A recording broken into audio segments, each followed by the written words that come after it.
Bismillahirrahmanirrahim. Assalamualaikum warahmatullahi wabarakatuh. Sebelumnya, perkenalkan nama saya Salsabila Nazihah dengan NIM 2006016.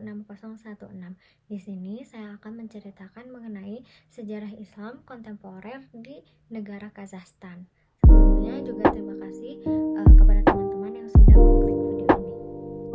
Menurut data terbaru oleh Worldometer, dari data PBB menyatakan bahwa populasi Kazakhstan sampai saat ini adalah 19.101.735 jiwa.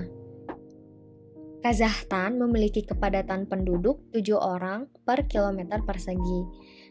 Negara Kazakhstan memiliki populasi sebanyak 0,24% dari populasi dunia dan usia rata-rata warga negaranya adalah 30,7 tahun. Bahasa Kazakh dan bahasa Rusia adalah bahasa utama yang digunakan oleh masyarakat Kazakhstan. Juga adanya multilingualisme merupakan faktor penting dalam pertumbuhan masyarakat Kazakhstan karena adanya keragaman etnis dan bahasa yang tinggi. Oleh karena itu, lebih dari 20% masyarakat Kazakhstan ini dapat berbicara dalam 3 bahasa. Total luas daratannya adalah 2.699.700 km persegi. Sebanyak 57,7% penduduknya itu tinggal di kota, yaitu 10.828.881 pada tahun 2020. Negara Kazakhstan memiliki cadangan energi yang tinggi juga loh, seperti minyak, gas, dan beberapa mineral lainnya. Secara ekonomi, ekspor utama Kazakhstan itu berasal dari minyak mentah, tembaga sulingan, bahan kimia radioaktif, dan gas bumi. Kazakhstan juga menyumbang sebanyak 75,1% dari sektor minyak dan produk pertambangan untuk komoditas ekspor. Teman-teman tahu gak nih etnis negara apa saja yang tinggal di Kazakhstan? Ternyata ada banyak etnis loh yang tinggal di negara Kazakhstan.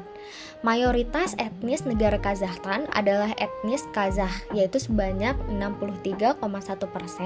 Kemudian ada etnis lain seperti etnis Rusia sebanyak 23,7%, Uzbek 2,9%, Ukraina 2,1%, Uyghur 1,4%, Tatar 1,3%, dan Jerman 1,1%. Dan ternyata ada kelompok minoritas di Kazakhstan, yaitu Jerman, Ukraina, Chechnya, Korea, dan Turki. Islam merupakan agama yang paling banyak dianut oleh masyarakat Kazakhstan dengan lebih dari 70% penganutnya. Dalam agama Islam, mazhab Sunni dan Hanafi adalah mazhab yang paling banyak penganutnya loh. Meskipun ada juga nih komunitas kecil seperti Syiah dan Ahmadi. Sebanyak 26% masyarakat Kazakhstan menganut beberapa agama Kristen seperti Ortodoks Timur atau Katolik Roma, dan 4% sisanya ini menganut agama selain Islam atau Kristen atau tidak memiliki agama sama sekali. Menurut prinsip-prinsip ilmu heraldik, ilmu atau seni menciptakan dan mendekorasi simbol, matahari itu mengendalikan kekayaan, kehidupan, dan juga energi. Itulah sebabnya matahari pada bendera ini memiliki bentuk bulir yang melambangkan kekayaan dan kesejahteraan. Dengan menggambarkan matahari pada benderanya, Kazakhstan menegaskan keterikatannya pada nilai-nilai universal. Hal ini juga menunjukkan bahwa negara Kazakhstan penuh harapan untuk bisa bekerja sama dengan semua negara.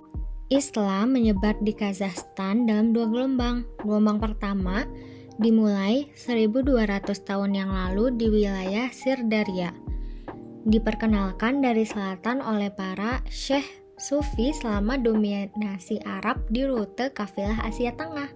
Gelombang kedua itu terjadi 250 tahun yang lalu dan menyangkut seluruh Kazakhstan dan diperkenalkan dari wilayah Volga atau Kazan yang dipromosikan oleh kebutuhan Kekaisaran Rusia. Perkembangan Islam di Asia Tengah erat kaitannya dengan perkembangan peradaban Islam di Iran. Islam pertama kali menyebar ke wilayah tersebut sebagai akibat dari penaklukan Arab atas Iran, dan Transosania juga migrasi para pedagang Muslim dan Sufi dari daerah perkotaan ke padang rumput, yang terjadi pada akhir abad ke-7. Kedua wilayah ini juga dihubungkan oleh migrasi Turki pada abad ke-10 dan ke-14, yang mereka itu membawa orang-orang dari Asia Tengah ke Iran dan membawa budaya kekaisaran Iran dan peradaban Islam ke Asia Tengah. Penaklukan ini terjadi pada masa Bani Umayyah, sebuah dinasti yang pada saat itu meluas ke arah timur, menempati beberapa wilayah Asia Tengah, termasuk wilayah antara Sungai Saihun dan Jaihun. Masuknya Islam di Kazakhstan pada gelombang kedua terjadi 250 tahun yang lalu dan menyangkut seluruh Kazakhstan. Kali ini diperkenalkan dari wilayah Volga atau Kazan dan dipromosikan oleh kebutuhan Kekaisaran Rusia. Jadi pada abad ke-16, Islam disebarkan di Kekaisaran Altin Orda yang didahului oleh Kekaisaran Mongol. Dalam karya Safar Galif, yaitu Runtuhnya Gerombolan Emas, mengamati bahwa akar Kazakhstan ini berasal dari Altin Orda. Berke Khan adalah salah satu kaisar yang paling kuat. Nah, selama pemerintahannya kebanyakan menggunakan Islam sebagai alat yang berguna untuk memunculkan struktur organisasi, baik itu internal dan eksternal, untuk memenuhi ambisi politiknya dalam mengendalikan Altin Orda. Nah, situasi penerimaan Islam telah berubah ketika masuknya tanah Kazakhstan ke dalam lingkup pengaruh Rusia, yang kemudian memperkuat posisi Islam karena suku Kazakh mengalami keharusan untuk berdiri terpisah dari invasi asing di sebuah kehidupannya. Nah, kali ini kita bakal ngeliat nih jejak-jejak peradaban Islam di Kazakhstan. Yang paling menarik adalah mausoleum atau makam. Nah, jadi makam-makam yang berada di Kazakhstan ini merupakan makam-makam dari orang-orang terkenal ataupun orang-orang suci. Kemudian dibuatkan makam oleh masyarakat Kazakhstan untuk penghormatan atas jasa-jasa yang telah mereka lakukan. Ada mausoleum Khoja Ahmed Yasawi. Tempat ini merupakan makam dari Khoja Ahmed Yasawi. Nah, beliau itu merupakan seorang penyair dan filsuf tersohor di Asia Tengah. Mausoleum ini direncanakan dan dipromosikan oleh Emir Timur pada tahun 1385 dan direalisasikan oleh arsitek yang bernama Khoja Hussein Shirazi. Setelah kematian Emir Timur pada tahun 1405, bangunan ini belum selesai gitu, jadi masih belum selesai dan dibiarkan. Kemudian diperkuat oleh Amir Bukhara pada tahun 1591. Dinding luarnya itu dihiasi dengan ubin dan pita di atas tulisan Arab nama-nama suci dan ayat-ayat Al-Quran, yaitu Quran Surah Al-An'am ayat 59-63. Bangunan mausoleum Khoja Ahmed Yasawi ini ditetapkan sebagai situs warisan dunia dan pada tahun 2003 berhasil mendapatkan perlindungan dari UNESCO. Salah satu tokoh Islam yang berpengaruh di Kazakhstan adalah Khoja Ahmed Yasawi. Beliau lahir di Sayram, Ispijab, Kazakhstan Selatan pada tahun 1093 Masehi. Ayahnya adalah Syekh Ibrahim bin Mahmud. Beliau adalah seorang ulama, maluruh ulah, pir, sultan yang terkenal di komunitas Khoja. Dan ibunya itu bernama Aisyah Khatun Iftihar. Ahmad Yasawi merupakan seorang penyair sufi yang tersohor karena mengajarkan sufisme di kawasan Asia Tengah. Nama beliau adalah Yasawi yang artinya dari Yasawi, mengingatkan orang tentang toponimi kuno kota Turkistan Yasi. Khoja Yusuf Hamadani merupakan syekh yang lembut dan tegas. Di kota Bokhara pula ia wafat pada 1100 dalam usia 73 tahun.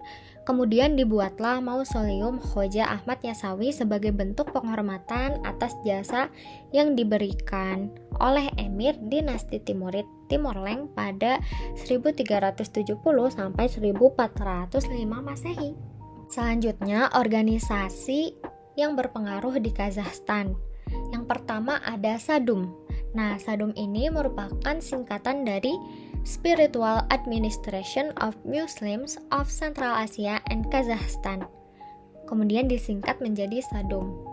SADUM ini terjadi pada saat Perang Dunia Kedua pada tahun 1940-an. Nah, pemerintah Uni Soviet membuat organisasi ini dengan pusatnya berada di Tashkent. Nah, tujuannya itu adalah untuk mendapatkan simpati dari umat Islam, karena pada saat itu Uni Soviet membutuhkan dukungan dari seluruh warganya untuk berjuang di Perang Dunia Kedua. SADUM bergerak cepat setelah pendiriannya untuk membuka kembali institusi Islam lokal dan membangun kembali hubungan dengan dunia Muslim yang lebih luas. Ada beberapa jasa yang dilakukan oleh SADUM, salah satunya itu SADUM membantu dalam pembukaan kembali beberapa lembaga Islam lokal, juga dalam membangun hubungan dengan bagian lain dari dunia Islam. Salah satunya adalah menyelenggarakan pertemuan dengan Raja Saudi, yaitu Abdul Aziz bin Saud pada tahun 1945. Hasil dari pertemuan tersebut adalah Arab Saudi membuka gerbangnya untuk menziarah haji bagi Muslim Soviet. Demikian pula Madrasah Mir'i Arab di Bukhara dibuka kembali di tahun 1946. Pada tahun 1990, SADUM itu runtuh, kemudian digantikan oleh SAMK. Selanjutnya ada organisasi SAMK yang merupakan singkatan dari Spiritual Administration of Muslims of Kazakhstan. SAMK didirikan sebagai asosiasi independen. Yang pertama dipilih sebagai ketua adalah Ratbek Haji Nisan Bayuli.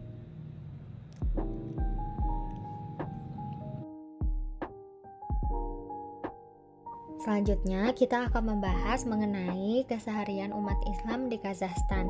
Proses kebangkitan Islam di Kazakhstan diikuti dengan proses revitalisasi Islam yang ditandai dengan meningkatnya jumlah masjid, madrasah, sekolah muslim, dan lembaga pendidikan tinggi Islam. Publikasi Islam, juga Menteri Agama itu datang sebagai bukti reaktivasi kehidupan beragama. Di Kazakhstan saat ini terdapat 2,5 ribu masjid di Kazakhstan. Khususnya di kota-kota besar, jumlah pemeluk agama Islam yang berpenampilan khusus seperti berjenggot, bercelana pendek, berperilaku dan berpandangan dunia semakin bertambah. Negara-negara lain seperti Arab menginvestasikan sejumlah besar uang dalam pendidikan Islam bagi kaum muda di Kazakhstan. Sebagian besar sekolah dan lembaga keagamaan juga dibangun dengan uang yang diinvestasikan dari luar negeri. Semakin banyak orang yang menganut agama Islam ditandai dengan banyaknya yang melakukan ibadah pergi haji ke Mekah. Terdapat pusat dan organisasi Islam yang berbeda, juga adanya sekte, tren, dan kelompok ekstremis agama yang muncul di negara Kazakhstan. Oleh karena itu, Kazakhstan melarang secara hukum adanya kegiatan organisasi politik di atas nama agama. Aktivitas 15 organisasi keagamaan juga dilarang di wilayah Kazakhstan.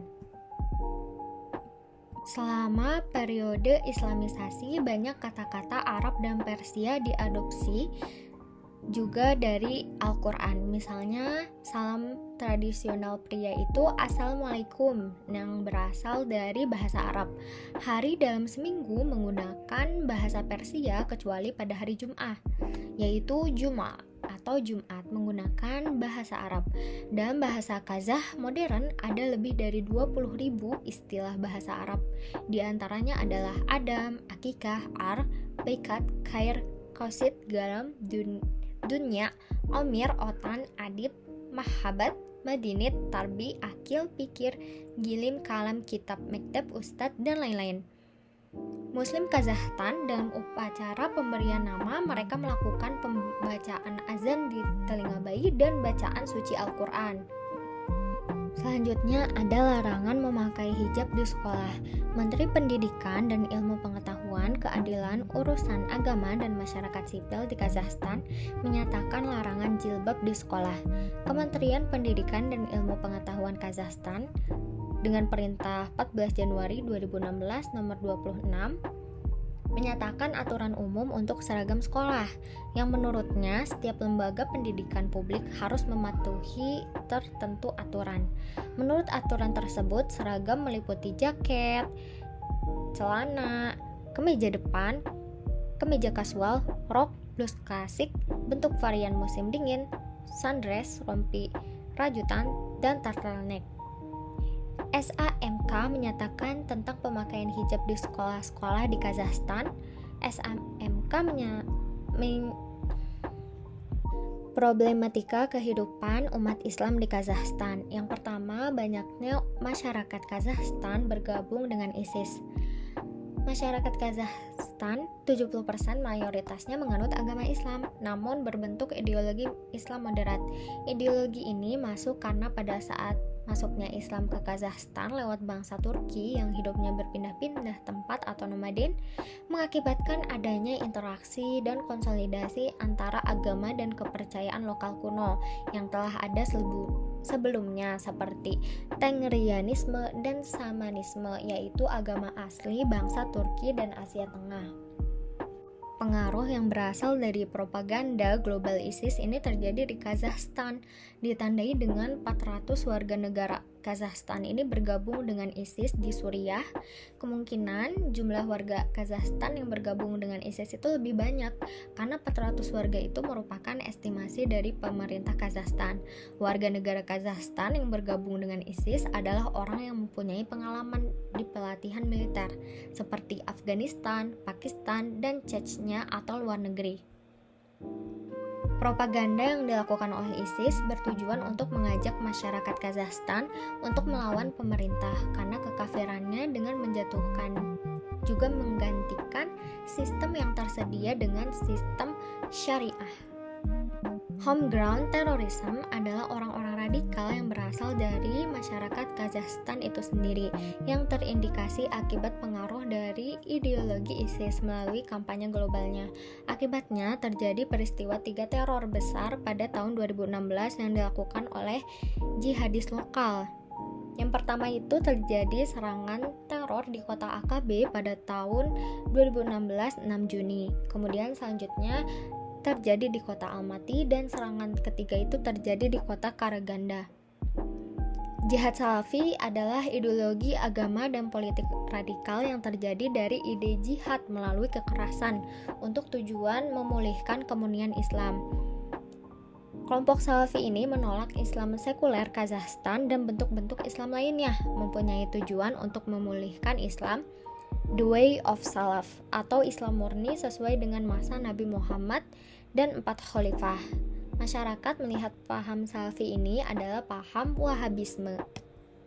Para pemuda Kazakhstan awalnya mengikuti ajaran Islam tradisional Kazakhstan dan mengikuti syariat mazhab Hanafi, yang kemudian beralih ke pemahaman Islam yang literal karena adanya ajaran Islam Salafi yang dibawa oleh etnis Chechen dari bagian wilayah barat Kazakhstan, yang sebelumnya itu berada di Kaukasus Utara kemudian dipindahkan oleh Stalin ke Kazakhstan. Adanya pengaruh dari penyebaran Salafisme oleh Tablighi Jamaat yang berasal dari India. Kelompok tersebut mengajarkan konsep khilafah dan takfir, yaitu mengkafirkan kelompok atau golongan lain dengan cara persuasif. Pergeseran pemahaman Islam pemuda di Kazakhstan terjadi akibat interaksi secara intens yang dilakukan dengan kelompok-kelompok Salafi yang aktif menyebarkan dakwahnya. Setelah mengalami krisis identitas, mereka membuka pemikirannya dan menerima perbuahan ke arah identitas yang mereka anggap benar dibandingkan dengan identitas mereka yang lama. Wah, Masya Allah sekali ya bahwa penyebaran Islam itu sangat luas sampai ke berbagai tempat, negara, bahkan sampai ke negara Kazakhstan. Karena Islam itu adalah rahmatan lil alamin. Semoga video ini bisa bermanfaat buat teman-teman semua. Sebelumnya mohon maaf dari saya jika ada kesalahan dalam pengambilan data, juga ada kekurangan dalam pengambilan data. Sekian dari saya. Wassalamualaikum warahmatullahi wabarakatuh.